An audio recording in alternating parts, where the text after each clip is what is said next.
వేణుగోపాల్ని కొన్నాడు, రేవంత్ రెడ్డిని కొన్నాడు.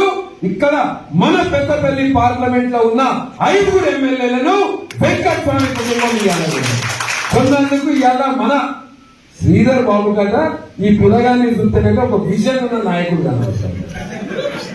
నేను అడుగుతున్నా, ఏం విజన్ ఉన్నది ఆయన? వెంకటస్వామి కుటుంబంలో పుట్టింది.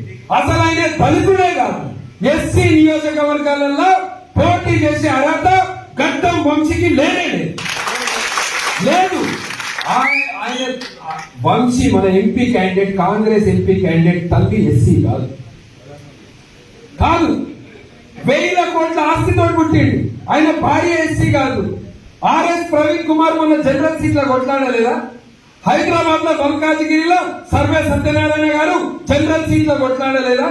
నీకు గిన్ని డబ్బులు ఉన్నప్పుడు నువ్వు నిజంగా నాయకుడు అయితే నువ్వు పోయి సికింద్రాబాద్ లో కొట్లాడు, నువ్వు పోయి మల్కాజిగిరిలో కొట్లాడు. కానీ నువ్వు డబ్బుల సంఖ్యలు ఉన్నాయి కదా అని ఇక్కడ ఎమ్మెల్యేలకు పడితే ఈయన కట ఆయన విజన్ ఉన్న నాయకుడు. ఆయన కట సింగరేణి మీద బాగా అవగాహన ఉన్నదట.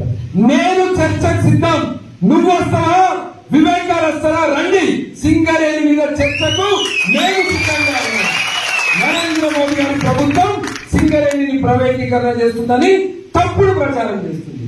మేము చెప్తాం, సింగరేణి సెక్యూరిటీ అయినాడు 650 కోట్లు ఇచ్చి సింగరేణిని కాపాడింది అప్పటి ప్రధానమంత్రి అటల్ బిహారీ వాజ్పేయి గారు.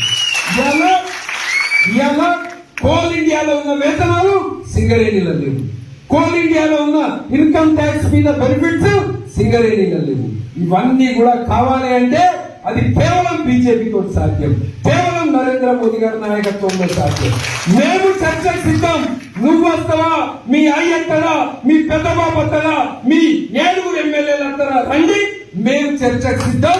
ఎక్కడికి సిద్ధం అంటే అక్కడికి సిద్ధం. ఇవాళ డబ్బులు ఉన్నాయని